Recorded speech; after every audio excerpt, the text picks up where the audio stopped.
بالنسبة لموقف جزيرتي تيران وصنافير، بنحب نؤكد أن الجزيرتين منذ عقود طويلة ما زالت حتى الآن تحت السيطرة المصرية وتحت الإدارة المصرية، والذي موجود عليها الآن هي عناصر وقوات مصرية.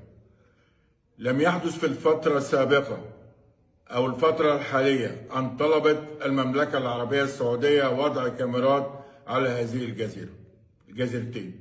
2. لم يحدث أن طلبت السعودية أو الولايات المتحدة إنشاء قاعدة عسكرية أمريكية على الجزيرتين. هذا لم يحدث، ولكن للأسف الأيام السابقة هي أحد المحطات الإخوانية هي اللي أذاعت هذا الكلام بغرض إحداث توتر في الشارع المصري مع المملكة العربية السعودية، وهذا لا يحدث لأن الشعب المصري يقدر دور المملكة العربية السعودية. أيضا زيادة التوتر الموجود مع الولايات المتحدة الأمريكية، لأن التوتر موجود عندما طلب الرئيس ترامب تهجير الفلسطينيين إلى سيناء والرئيس عبد الفتاح السيسي رفض.